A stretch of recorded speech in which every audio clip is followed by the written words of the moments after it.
lama banyak tinggalin sekolah.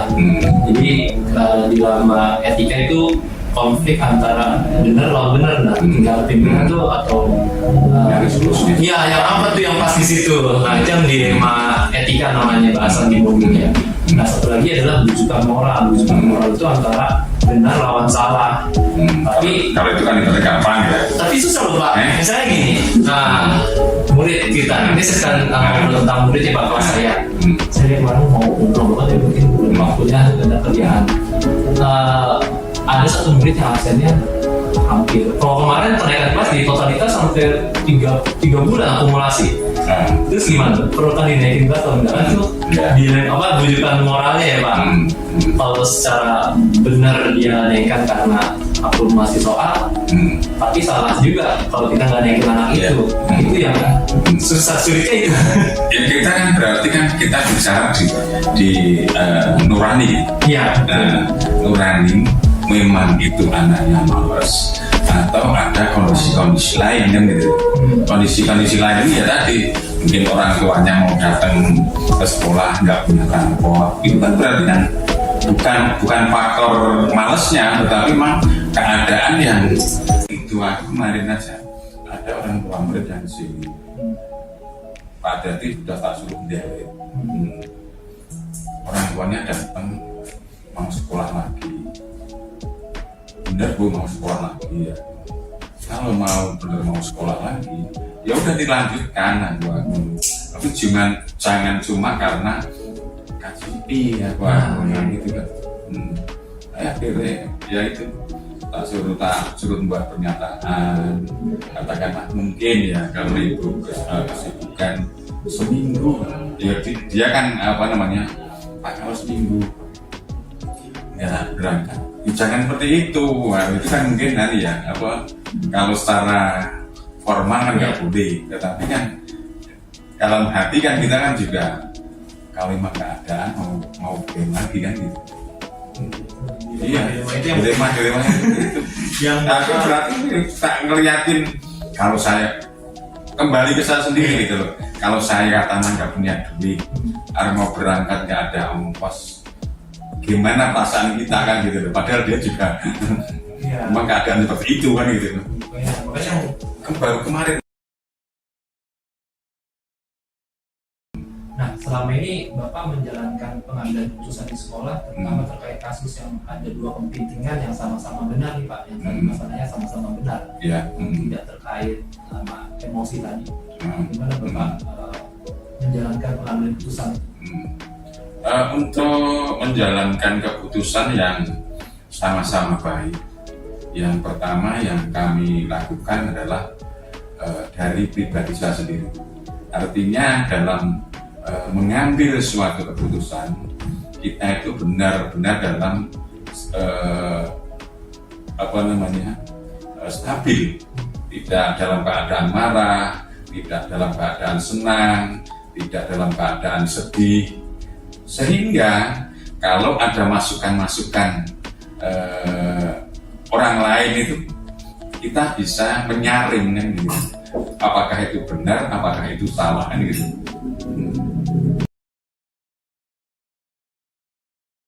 Ya, tadi Bapak sampaikan dipanggil. Nah, itu selain itu atau sebelum itu langkah-langkah dalam pengambilan keputusan itu Pak? Saya ada timing ya. Karena sekali ditegur kok enggak ya, ibarat teguran terlisan. Yang kedua mengingatkan lagi. Jadi kalau mungkin udah ketiga kalinya mungkin baru kita akan ibaratnya akan memberikan pengetahuan tentang hukuman yang dari langkah-langkah atau yang tadi Bapak sudah sampaikan, hal apa saja selama ini Bapak anggap efektif dalam mengambil keputusan? Apakah langkah-langkah yang tadi Bapak sampaikan sudah efektif? Atau menurut saya langkah-langkah itu lebih efektif. Ya. Jadi pertama tadi terkait dengan harus kembalikan ke pribadi kita dulu. yang pribadi. Maksudnya yang orangnya. Orang saya, yang nilai. artinya yang memberikan keputusan itu dalam kondisi yang stabil dulu tadi. Yang kedua yaitu tadi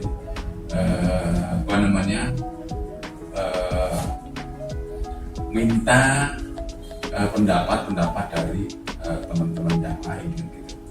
Jadi kalau ada kasus seperti ini, kita kan nggak bisa segala sesuatu kita putuskan sendiri, tetapi harus ada masukan-masukan dari pihak lain kan gitu. Terus itu baru kita jadi kan jaga emosi, yang kedua cari informasi, yang ketiga kita refleksi dulu. Pakai hati, Iya. Bisa jadi oh ini harus pakai hati nurani nih. Iya. Yang ini nggak pakai hati nurani itu Bapak untuk memilih itu. Kalau memilih itu kan kita yang berdasarkan dari pengumpulan data, informasi dari guru kelas, mungkin dari orang tua murid. Pokoknya nyari sumber-sumber yang bisa untuk mengumpulkan data terkait dengan orang tua atau anak tersebut gitu. Nah, jadi kita bukan masalah hati aja, tetapi juga harus nyari informasi. Karena kan banyak juga katakanlah orang tua datang ibaratnya ngaku miskin kan gitu. Padahal dia kan di rumahnya mampu. Nah, kalau kita cuma berdasarkan informasi sepihak tanpa menghiraukan dari teman-teman yang lain kan nggak mungkin kan. Nah, jadi tetap harus walaupun kita berhati, tapi kita juga harus nyari sumber-sumber yang lain kan.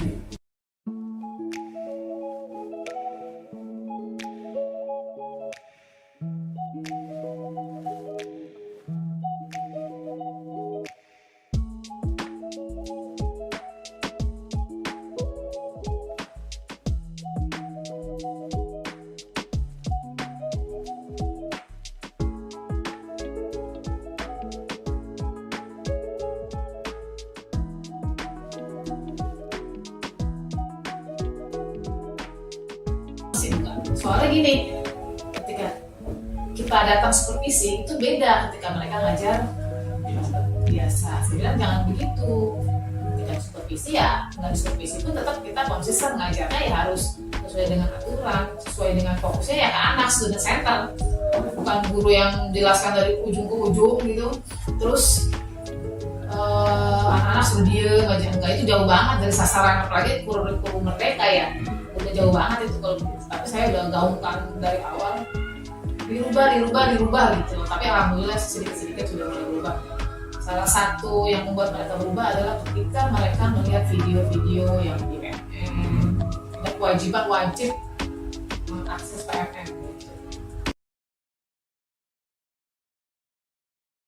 Bukan kita mau membandingkan, tapi ketika kinerjanya berbeda antara mungkin yang usianya sudah mau mendekati pensiun dengan usia yang masih baru, yang masih fresh graduate. Bagaimana Ibu mengambil keputusan di sekolah terkait tadi yang Ibu supervisi? Tentunya ya kita analisa dulu apa yang menjadi permasalahan mereka ketika mereka tidak mengajar secara maksimal. Terus pas sudah dianalisis, saya melihat apa sih yang menjadi kendala dari mereka itu dalam mengajar. Identifikasi dulu permasalahannya apa. Ada yang mungkin hanya motivasi saja, hanya butuh motivasi aja ada, walaupun di usianya tua, tapi ketika diberi motivasi berubahnya cepat aja. Ada juga karena saya menganggap usia itu bukan alasan. Bahkan ada yang lebih muda ada yang usianya muda tapi mengajarnya pun masih perlu diperbaiki. Karena mereka hanya ini udah benar, mereka menganggap itu benar. Tapi ya saya sebagai supervisor ya harusnya mengingatkan bahwa apa-apa yang mereka lakukan di dalam pembelajaran itu ada hal-hal yang bisa diperbaiki. Contoh. Tantangannya apa Bu yang terberat? Tantangannya pasti diantaranya adalah tentunya mereka menganggap saya ya sedikit banyak maunya misalkan. Kemudian tantangannya tentunya ya, tapi kalau saya berpikir sih itu tantangan yang biasa, sama paling mencibir ya, itu biasa namanya manusia ya, kan banyak maunya ya. Tapi saya tekankan lagi, ini bukan untuk saya, untuk sekolah. Dimana kita buminya sekarang bumi Marunda 01, dari jam 7 sampai 6.30 sampai jam 15 kita tuh di sini mengabdinya di sini. Semua kehidupan kita tuh fokusnya adalah buat Marunda 01, dari segi siswa, nama baik, kinerja, itu aja saya tekankan. Jadi digugah ini bahwa Bapak itu punya kewajiban untuk melaksanakan pekerjaan, bukan sekedar datang pada tangan namanya kita pun kalau lari sampai handingnya telat gitu, tapi giliran murid kenapa-napa biasa aja B aja gitu. Jadi karena akses PMN kita banyak, jadi di rapor pendidikan itu kita warnanya hijau, berarti baik ya. Dan di tahun 2023 ini ketika bulan Juli itu sudah saya gerakan belum bergerak, masuk ke Agustus dipaksa. Oh, yang PMM ini ya dua. Yang tahun 2023, Tahun pelajaran ini. 2 Agustus dipaksa, belum respon. September saya paksa ulang dengan sedikit tekanan ya. Dari dari awal tahun pelajaran ibu langsung ingat? Iya, karena kan saya udah diklat. Saya kan Juni diklat. Rapor pendidikan di 2022 udah hijau, masa 2023 jadi kuning sama merah gara-gara guru nggak akses? Karena akses itu kan di progres setiap tahun. Iya. Nah, akhirnya paksa, alhamdulillah sekarang tingkat aksesnya dari 16 personil, guru kelas, kepala sekolah, dan itu sudah akses semua. Artinya skornya tinggi. Cuman yang masih rendah itu aksi nyata sama webinarnya. Jadi melihat webinar yang ada, mengikuti webinar yang ada di PEN. Dan itu semua sebenarnya bukan hanya capaian dari topik yang diklik-klik itu. Saya bilang jangan cuma ngeklik, ilmunya nggak ada, tetapi videonya didengerin. Betapa hebatnya kita dulu yang namanya diferensiasi siapa sih, gitu. Bagaimana melaksanakan itu nggak mudah, kalau kita nggak tahu. Udah tahu aja melaksanakannya susah, apalagi nggak tahu teorinya kan gitu. Saya ini kalau sekolah kalau nggak tahu malu, akhirnya saya ikutan kan. Jadi intinya salah satu solusi dari permasalahan untuk perbaikan pembelajaran di kelas adalah ya tadi menindaklanjuti apa yang menjadi hasil supervisi, kemudian cari kegiatan-kegiatan yang untuk meningkatkan kompetensi mereka. Tentunya dengan cara yang baik, dengan cara yang tidak menentang, tidak berlawanan dengan kehendak mereka. Karena kalau mereka dipaksa dengan cara yang salah aja, mereka akan menentang. Tapi kalau dipaksa dengan cara yang benar, tumpuklah di media saya laporan jurnal capaian PMN. Itu menarik tuh, dipaksa dengan cara yang benar tuh kayak apa ya Bu? Digugah hatinya lah. Oh, okay. Maksudnya bukan ngegas tanda kutip. Ya. Digugah hatinya. Bapak Ibu mau begini terus? Bapak itu pahlawan. Saya bilang gini, Bapak Ibu itu adalah pahlawan buat sekolah ini. Kalau Bapak Ibu akses PMN, ada capaian-capaian Bapak Ibu lakukan. Pertama, Bapak Ibu jadi pintar, memahami banyak hal. Pembelajaran insya Allah bisa berubah. Yang kedua, pahlawan buat sekolah. Itu rapot pendidikan itu dilihat. Sekarang yang lagi ngetren itu rapot pendidikan. Kalau pendidikannya kuning, merah, itu yang salah siapa? Ya kepala sekolah sama guru. Mereka tidak mampu mengelola sekolah ini bisa menjadi lebih baik, karena apapun yang kita lakukan, kalau indikator secara nasionalnya kita tidak tercapai, nonsen. Saya guru baik, saya kepala sekolah baik, guru saya mah tertib, tapi rapat mutunya, rapat pendidikannya kuning sama merah. Orang percaya? Enggak. Itu indikator nasional masalahnya. Nah, untuk mengejar indikator nasional itu bukan hanya ngeklik juga, tetapi juga meningkatkan kapasitas kita sebagai pendidik. Masa pendidik orang-orang udah buat kurikulum merdeka, udah diferensiasi, udah bikin modul, kita cuma ngukruk yang itu aja. Ya. Selama ini yang Ibu anggap efektif dalam pengambilan keputusan? Dalam meningkatkan kualitas pembelajaran. Kualitas pembelajaran. Ya tentunya kita analisis dulu kemampuan mereka dari supervisi itu kan. Kita udah tahu hasil supervisinya seperti apa dari sisi pembukaan pembelajaran, kemudian pelaksanaan pembelajaran, terus menuntut dan lain-lain. Nah, setelah kita tahu hasilnya kan berarti kan kita ada pembicaraan setelah supervisi. Hal-hal yang mesti diperbaiki atau ditingkatkan. Mau diperbaiki kesannya salah ya, tapi ditingkatkan. Misalkan, nah setelah kita analisis, kita kelompokkan. Oh, guru ini ternyata di bagian membuka kegiatan awal, yang guru ini bagian ternyata strategi pembelajarannya terlalu monoton, tidak sesuai dengan tujuan pembelajaran. Nah, itu kita analisis dulu, kemudian nanti kita sarankan, kasih masukan kepada mereka apa saja yang perlu ditingkatkan, caranya seperti apa, caranya dengan apa. Nggak mesti saya yang ngajarin, nggak mesti kepala sekolah yang ngajarin, kita arahkan mereka untuk melihat, apalagi zaman sekarang, lihat di PMN itu kalau mereka mengajar itu semuanya sudah ada dari A sampai Z, bahkan modul ajar aja sudah ada. Jadi belajarnya gratis, hanya menyediakan waktu dan konsentrasi. Dan sebagai kepala sekolah pun salah satu solusi atau strategi kita untuk menangani masalah-masalah ini adalah memberikan jadwal kepada mereka, mewajibkan mereka untuk mengakses PMN dengan target-target tertentu. Dan itu koordinasi dengan Wakasek, dengan jadwal, kemudian dipantau progresnya. Ada laporannya kita. Jadwalnya berapa? Per minggu. Jadi seminggu itu kita jadwalkan, kalau yang berjalan ini kemarin sih kita jadwalkan hari Jumat dan hari Rabu. Kenapa hari Jumat Rabu? Jumat itu anak cepat pulang, Rabu itu anak pramuka. Jadi guru itu wajib membuka PMN. So far alhamdulillah ada yang sudah 5 tema, 5 topik. 5 topik kan udah beberapa modul tuh ya. Satu topik kan ada 3 modul, ada yang 4 modul, dan ada juga yang baru 2, ada yang sudah 8, ada yang sudah aksi nyata, sudah diverifikasi, sudah sertifikat, tapi masih sedikit. Dan alhamdulillah itu sudah berjalan dari tahun kemarin, sebenarnya 2022 ketika saya masuk sini itu sudah jalan PMN itu, dan alhamdulillah kualitas pembelajarannya juga sudah baik. Dan yang lebih hebatnya lagi, rapor pendidikannya jadi warnanya hijau.